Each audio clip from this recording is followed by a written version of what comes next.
Tonight, we uncover what the Thalmor are really doing, and it's not what you think. Most players believe the Aldmeri Dominion is simply a faction of elven supremacists. Racist, arrogant, dangerous, but ultimately just another political force in Tamriel. They banned Talos worship to humiliate the Empire. They started the Great War for territory and power, standard empire building through military conquest. They're wrong. The Thalmor's true goal is far more terrifying than racism or conquest. They don't want to rule Tamriel. They want to unmake it, to erase the mortal world from existence, to undo creation itself and return to a state that existed before time began. This isn't theory. This isn't speculation. The evidence is hidden in the lore, scattered across multiple games, encoded in metaphysical texts that most players never read. And when you piece it together, the pattern becomes impossible to ignore. The Thalmor are trying to destroy reality, and they're closer than you think.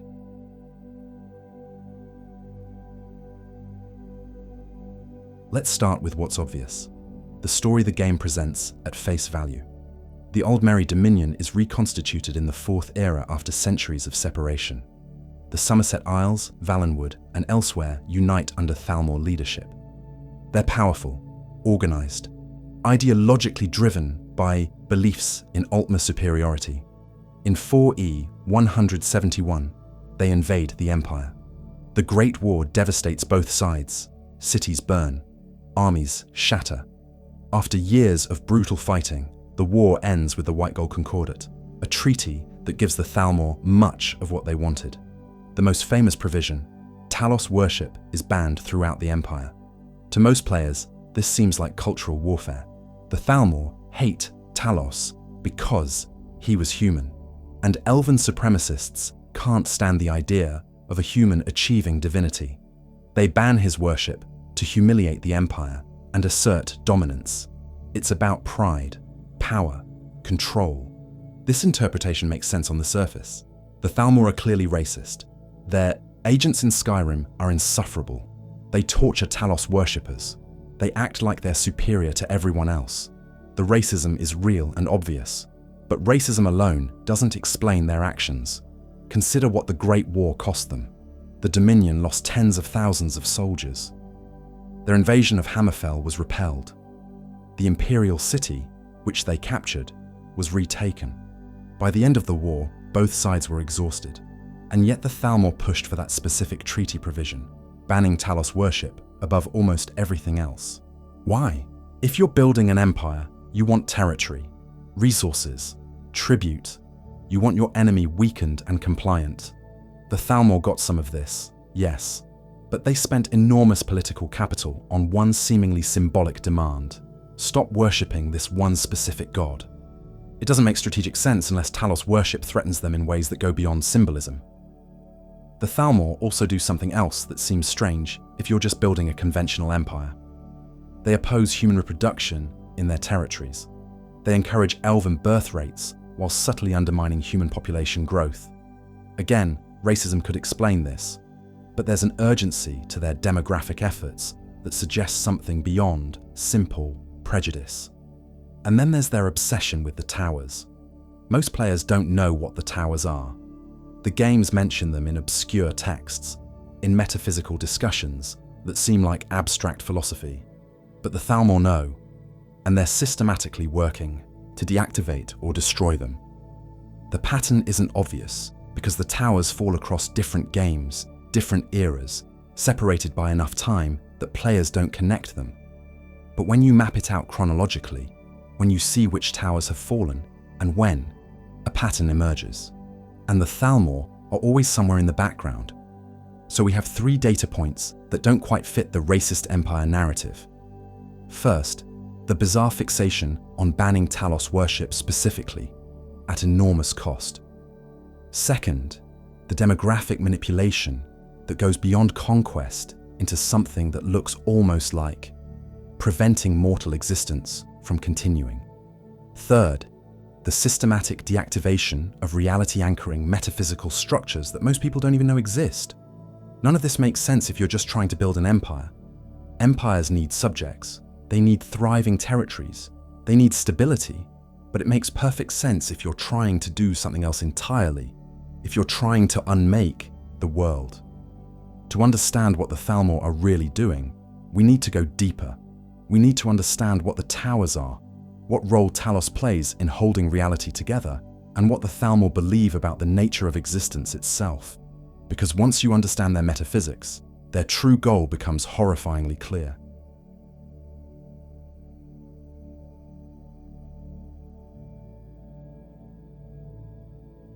The Thalmor's plan begins with their beliefs about creation, and those beliefs are radically different from what most mortals accept. According to Altmeri religious teaching, existence before the mortal world was paradise. Spirits existed in a timeless, immortal state called the Dawn Era. There was no death, no suffering, no limitation. The spirits were divine, eternal, perfect. Then came the trick. The spirit who would become known as Lorcan approached the other spirits with a proposal. He suggested creating a new realm, Mundus, the mortal world, a place of limitation and physicality. He claimed it would be wonderful, a grand experiment, a new form of existence. Many spirits believed him. They contributed their power to create this new realm. The Aedra, the beings who would become known as the 8 divines, gave so much of themselves to creation that they became trapped in it, diminished, bound to the world they'd made. And when Mundus was complete, they realized Lorcan had deceived them. The mortal world wasn't paradise, it was a prison. The spirits who participated in creation were now stuck in a realm of linear time, physical limitation, and inevitable death. They couldn't return to the timeless dawn. Creation had trapped them. The Altmeri believe they are descended from these trapped spirits, that mortality is a curse, a prison, a false existence imposed by Lorcan's deception, and that if they could undo creation, unmake Mundus, they would return to their original divine state. This isn't metaphor to them. This is literal truth. Now, most Altmeri accept existence even while believing this myth. They live their lives. They participate in society. They don't actively work to destroy reality. But the Thalmor are religious extremists who take the myth to its logical conclusion. If mortality is a prison, then escaping the prison is righteous. If Mundus shouldn't exist, then unmaking it is correction, not destruction.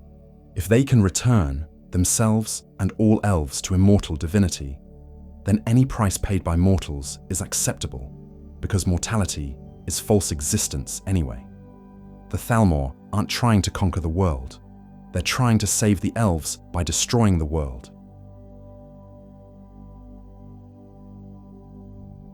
But how do you unmake reality? You can't just wish the world away. Mundus exists. It has substance. It persists through time. This is where the towers become critical. The towers are metaphysical structures that anchor reality. Think of Mundus as a tent, and the towers as the poles holding it up. Remove enough poles, and the tent collapses. The towers aren't all physical structures, though some are. They're points where the boundary between oblivion and Mundus is reinforced, where creation is most firmly established, where reality is anchored against the void. The most important tower was the Adamantine Tower, also called Adamantia, or the Direni Tower. This was the first tower, created at the moment of convention when time began. It's the original anchor point. Other towers were created afterward, each reinforcing reality in different ways. Red Mountain in Morrowind, powered by the heart of Lorcan itself, the literal divine essence of the creator trickster, bound beneath the mountain. The White Gold Tower in Cyrodiil, built by the Aelids in imitation of Adamantia, powered by the Amulet of Kings and the Dragonfires. Crystal-like Lore in Somerset, the Altmer's own tower, destroyed during the Oblivion Crisis. Greensap in Valenwood, somehow connected to the Bosmer and their reverence for the Green Pact. Orichalk in Yakuda, which sank beneath the ocean when Yakuda was destroyed. Numidium, the Brass Tower, a constructed god that broke time itself. Snowthroat in Skyrim, the mountain known as the Throat of the World. and possibly others, referenced in obscure texts with uncertain status. The towers maintain reality through their existence and operation. They create the conditions where linear time functions, where physical laws remain consistent, where Mundus persists a stable realm separate from oblivion. Deactivate enough towers, and reality begins to unravel, and the towers have been falling. Red Mountain's tower deactivated when the Nerevarine destroyed the heart of Lorcan in Morrowind.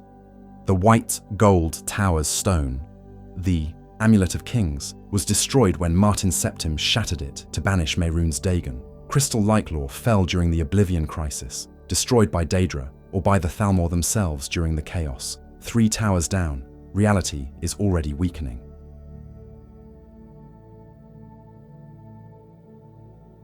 And this brings us to Talos.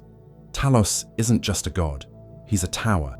Tiber Septim achieved something called CHIM, a state of enlightenment where he became aware that reality is a dream while maintaining his individual existence anyway.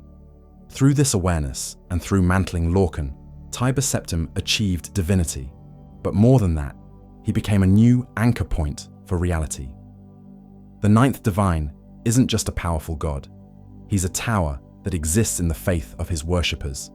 As long as people believe in Talos and worship him, he reinforces Mundus. He strengthens reality. He's another pole holding up the tent. The Thalmor understand this. Banning Talos worship isn't about humiliation. It's about deactivating a tower.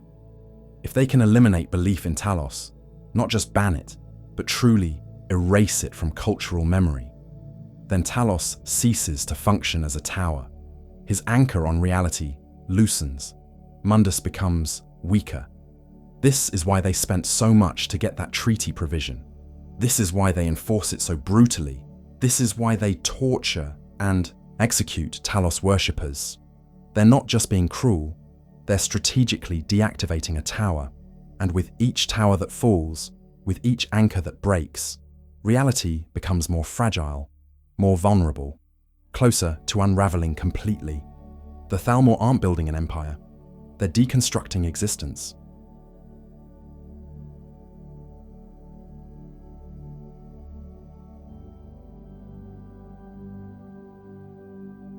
Let's map this out chronologically. Let's track when towers fell and who benefited. 3E 427, Red Mountain Tower. The Nerevarine destroys the heart of Lorcan, severing the tribunal's connection to divinity and deactivating Red Mountain's tower function. This happens during the events of Morrowind. Where were the Thalmor? Not directly involved. This one happened through the machinations of Daedric princes and the prophecy surrounding the Nerevarine. But the Thalmor certainly didn't intervene to prevent it. Result: 1 tower down. 4E 5, Oblivion Crisis and multiple tower collapses. Mehrunes Dagon invades Mundus. Martin Septim shatters the Amulet of Kings to banish him, deactivating the White Gold Tower.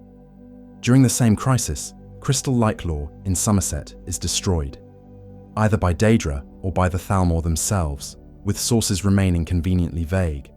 Where were the Thalmor? Rising to power in Somerset by claiming they stopped the Oblivion Crisis when the Empire failed. Suspiciously, the Daedra invasion of Somerset was repelled easily compared to other provinces, almost as if the Thalmor had prepared for it, or even allowed Crystal Lightlore to fall deliberately during the chaos. Result: 2 or possibly 3 more towers down in a single, catastrophic event. 4E 171, the Great War and Talos ban. The Thalmor invade the Empire and force the White Gold Concordat, banning Talos worship. This begins the systematic deactivation of the Talos Tower through elimination of belief. Result: active effort to deactivate another tower through cultural genocide. 4E 201, events of Skyrim. The Thalmor are operating in Skyrim during the Civil War, manipulating both sides. Their dossier on Ulfric Stormcloak reveals they want the war to continue indefinitely, bleeding both the Empire and the Rebellion. But why? Conventional strategy would suggest backing one side to win quickly and establish a weakened puppet government. Instead, they want prolonged conflict. Unless the goal isn't conquest. Unless they're buying time while they work on other objectives, like ensuring Snowthroat, Skyrim's tower, remains dormant or preparing for its eventual deactivation. The tower's stone is the cave, according to obscure texts. What that means is unclear. But the Thalmor interest in Skyrim during this period suggests their positioning for whatever comes next.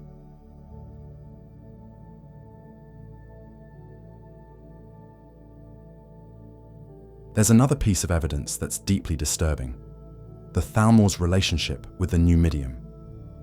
The Numidium was a constructed god built by the Dwemer, later used by Tiber Septim to conquer Somerset.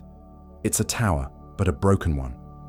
A tower that denies the divinity of other beings, that breaks time, that operates according to logic so alien it damages reality around it.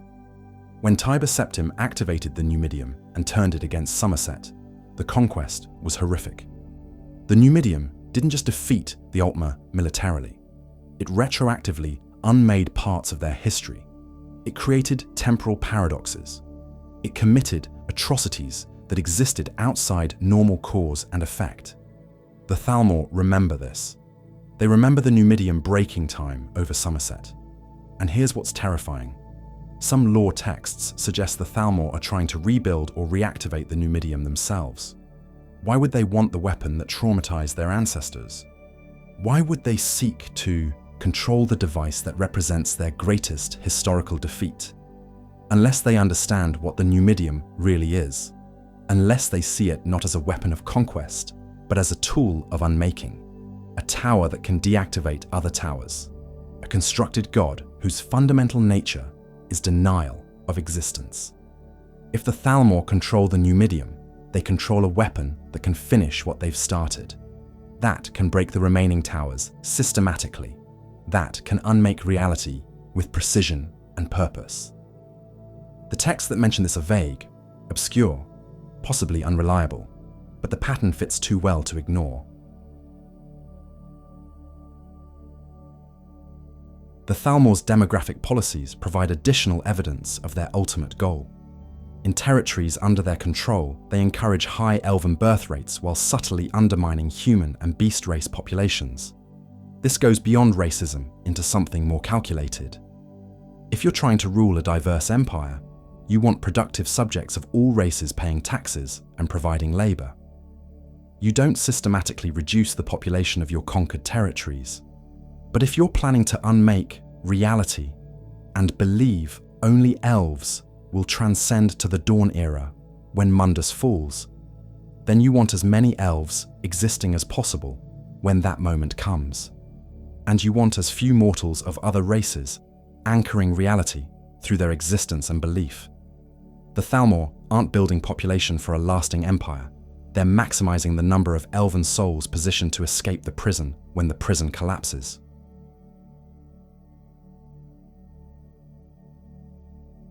There's one more piece of evidence that's easy to overlook. What happened to Massa and Secunda, the two moons of Nirn? In 4E98, the moons vanished from the sky for 2 years. This event, called the Void Nights, caused catastrophic effects across Tamriel, particularly and elsewhere, where Khajiit biology and culture is deeply tied to the lunar cycles. The moons returned in 4E100, and the Thalmor immediately claimed credit for bringing them back. The Khajiit, desperate and grateful, joined the Aldmeri Dominion. The official story is that the Thalmor saved the moons through magical intervention, but an alternative interpretation is far darker. The Thalmor caused the moons to vanish as a demonstration of power, then restored them to gain Khajiit allegiance.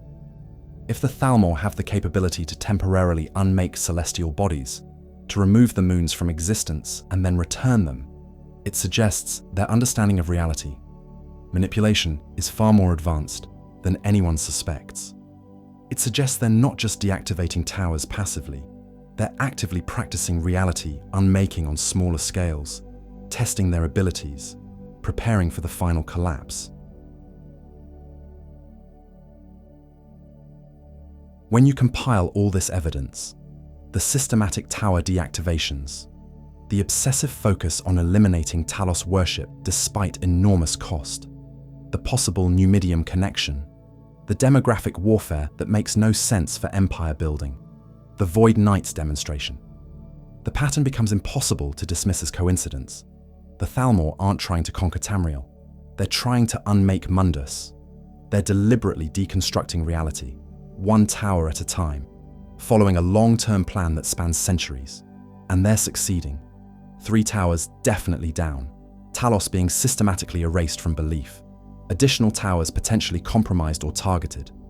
How many towers need to fall before reality collapses? The texts don't say. Maybe all of them. Maybe just enough to reach critical threshold.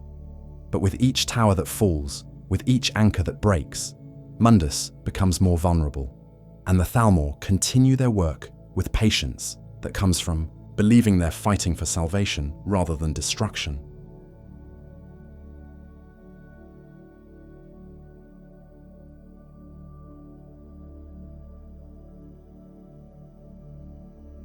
Before we go further, let's address the skeptical position, because dismissing this as conspiracy theory is easy, and some counter-arguments deserve consideration. Counter-argument 1. The Thalmor are just racist imperialists. You're reading too much into game lore. This is the most common dismissal, and there's truth in it. The Thalmor are definitely racist. The supremacist ideology is real and obvious, but racism doesn't explain why they prioritize tower deactivation over conventional imperial expansion. It doesn't explain the Talos ban costing them more than it benefits their empire. It doesn't explain their demographic policies reducing the population of territories they control. Racism can coexist with ulterior, metaphysical goals. In fact, their religious extremism and racial supremacy reinforce each other. They believe elves are trapped divine spirits, and other races are lesser prisons, mistakes in creation. The theology gets unclear, but the point is, their racism derives from their metaphysical worldview. Counterargument 2. The tower theory isn't confirmed in the games. It's obscure lore from unverified texts. Partly true. The tower mechanics are never explained explicitly in dialogue or main quests. They appear in obscure books, in metaphysical discussions, in environmental storytelling that most players miss. But that's how Bethesda does deep lore. The surface story is accessible to everyone. The deeper metaphysics are for players who investigate. And the pattern is too consistent across multiple games to be accidental. The towers are mentioned in Morrowind, Oblivion, Skyrim, and ESO. Different games, different writers, but the metaphysics remain consistent. Bethesda doesn't accidentally create coherent multi-game conspiracies. Counterargument 3. Even if the towers are real, the Thalmor might not know about them. Possible, but unlikely. The Altmeri are the longest-lived race with the oldest continuous civilization. Their libraries and temples contain knowledge from eras that other races barely remember. If anyone understands the metaphysical architecture of reality, it's the Altmeri, and specifically the Thalmor, who are the magical and theological elite of Altmeri society. These aren't random politicians. They're mages and priests who have spent lifetimes studying the nature of existence. They know about the towers. The evidence suggests they understand them better than anyone else. Counterargument 4. Unmaking reality would kill the Thalmor too. Why would they destroy themselves? This assumes unmaking Mundus means death, but according to Altmeri theology, it means the opposite, transcendence, return to immortal divine existence. They don't see it as suicide. They see it as escaping a prison. They believe that when Mundus falls, elven souls will return to the timeless dawn era, freed from the cycle of mortality. Whether they're right about this is a separate question, but they believe it. And people who believe they're working toward collective salvation can justify any action, any sacrifice, any atrocity as necessary. Counterargument 5. If this was their plan, they'd be more secretive. We wouldn't find evidence. We barely do find evidence. Most players never piece this together. The game never explicitly states the Thalmor are trying to unmake reality. You have to dig through obscure lore books, connect events across multiple games, understand metaphysics that are only vaguely explained. The Thalmor are being secretive. Their surface actions, racism, imperialism, Talos persecution, provide plausible cover for deeper goals that almost no one detects. The pattern is there for those who look, but most people don't look. Most people see racist elves and stop there, which might be exactly what the Thalmor want. So, let's follow this to its logical conclusion. What happens if the Thalmor succeed? What does reality collapse actually look like?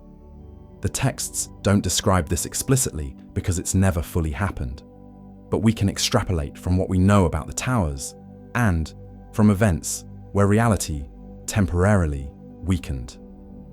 Stage 1. Linear time breaks.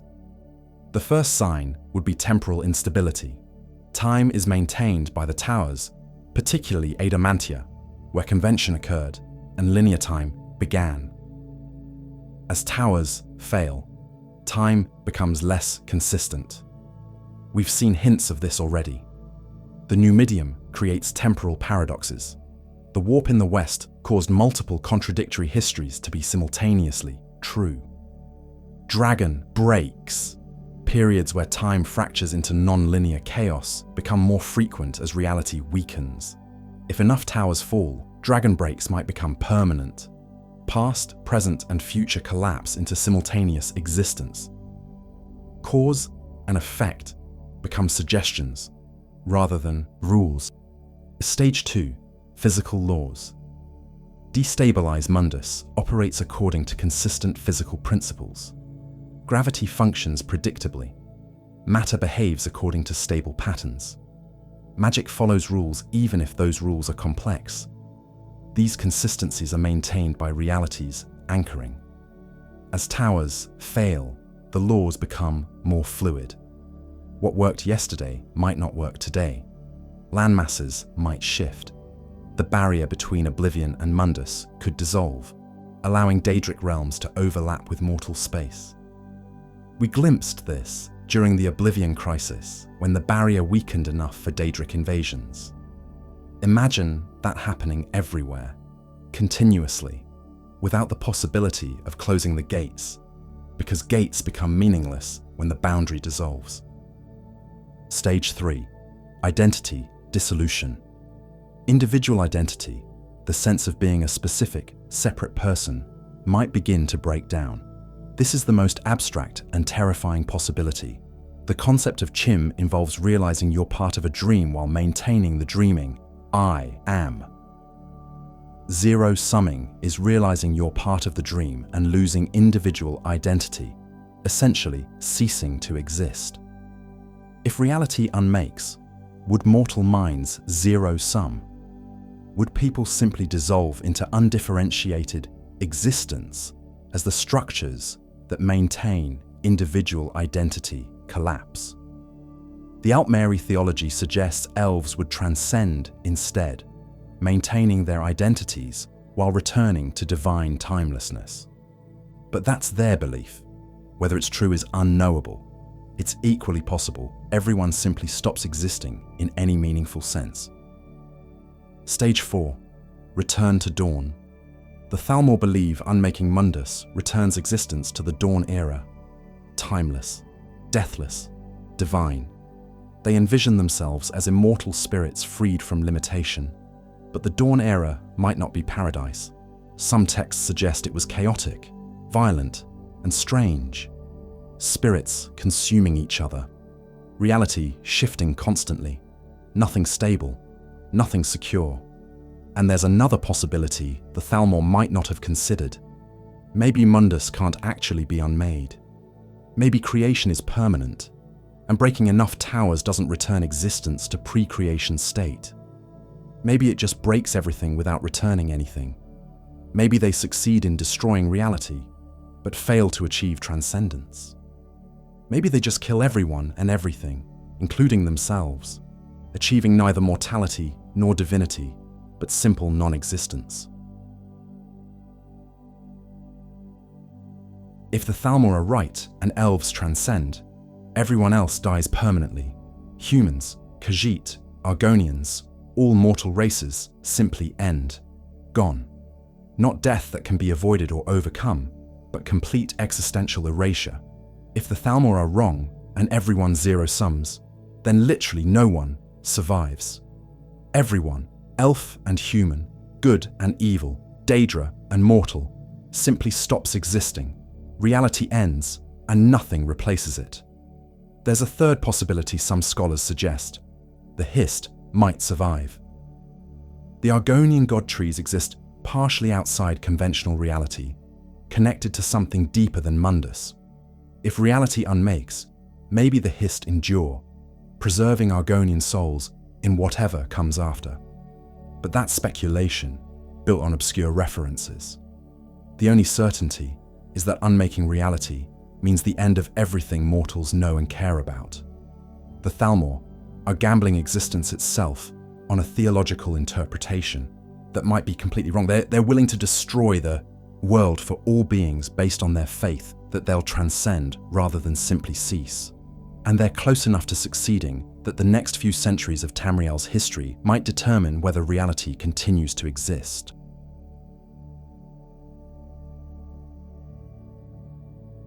So the question becomes, can this be stopped? Is there any force in Tamriel capable of recognizing the threat and preventing it? The problem is that almost no one understands what's happening.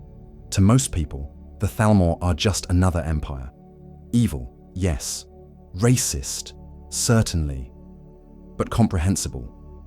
An enemy that can be fought through conventional warfare. Even the Blades, the organization supposedly dedicated to protecting the Empire and hunting Daedra, don't seem to grasp the true scope. They hate the Thalmor. They know about the Talos ban. But their opposition is focused on political and military resistance, not metaphysical counter-strategies. The Psijic Order is one group that might understand. They're ancient mages who withdrew from Tamriel to their island of Artaeum.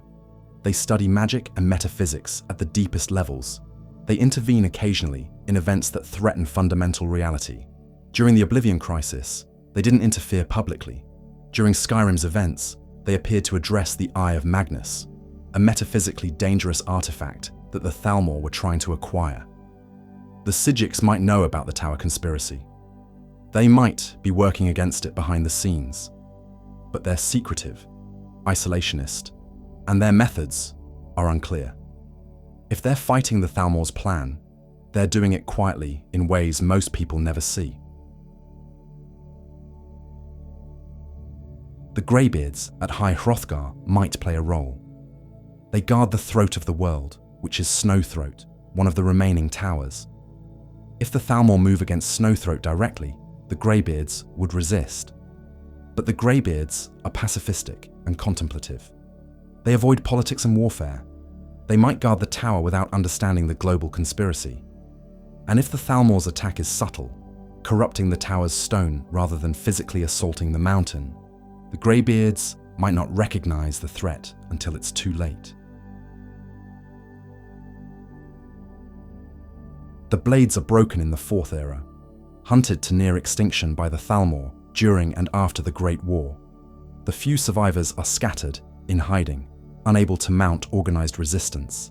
If any organization should be fighting the Thalmor's metaphysical agenda, it's the Blades, but they're too diminished, too focused on survival and revenge. Unless they rebuild and someone explains the true threat, they're ineffective. In typical Elder Scrolls fashion, the solution might fall to a prophesied individual, the Nerevarine, the hero of Kvatch, the Dragonborn, perhaps the protagonist of Elder Scrolls 6. But what can one person do against a conspiracy that spans centuries? Even with Divine Blessing or Dragon's Soul, how do you stop a plan that's already halfway complete? The remaining towers would need protection. Talos worship would need revival across Tamriel, not just secret shrines, but widespread cultural restoration. The Thalmor's agents and operations would need exposure and disruption. Most critically, people would need to understand what's at stake. An informed population, aware that reality itself is threatened, might organize resistance that goes beyond conventional war into metaphysical preservation. The most disturbing aspect is that the Thalmor have time. They're immortal by human standards. Altmeri can live centuries. They can plan across generations. They can be patient. Humans think in decades. Empires rise and fall in a few centuries. But the Thalmor can play the long game, making moves separated by 100 years, waiting for opportunities, never rushing. By the time most people recognize the pattern, it might be too late. The critical towers might already be compromised. The point of no return might be past. Unless someone figures it out now, unless resistance forms before the final tower falls. That's what makes this conspiracy so terrifying. It's not just about who wins political control. It's about whether reality continues to exist. And the clock is running out.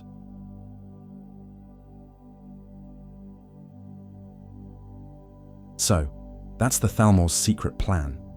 Not conquest, not simple racism, but the systematic unmaking of reality itself based on religious extremism and metaphysical understanding that most people don't possess. The evidence is scattered across games, hidden in obscure texts, easy to dismiss individually, but compelling when assembled. The tower deactivations, the Talos persecution beyond political logic, the demographic warfare, the timeline that shows consistent progress toward a terrifying goal. They've already deactivated at least 3 towers. They're actively working to eliminate Talos worship and functionally deactivate a 4th. Snowthroat, Greensap, Adamantia. The remaining towers grow fewer with each passing era. And when enough towers fall, reality might collapse. Mundus might unmake.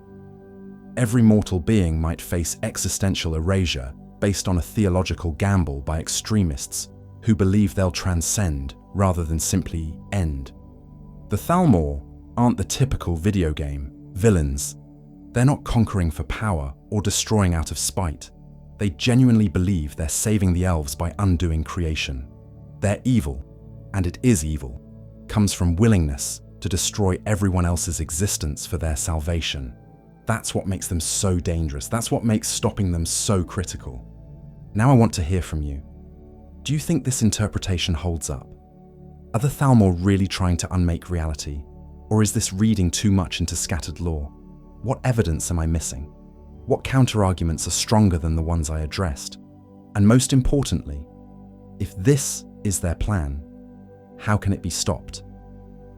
Drop your theories in the comments. Let's figure this out together. Because if the Thalmor succeed, there won't be anyone left to realize we should have paid attention. Subscribe if you want more deep dives into Elder Scrolls mysteries. Hit the like button if this changed how you see the Thalmor. The truth is hiding in the lore. We just have to find it. Thanks for watching. And remember, the towers are falling.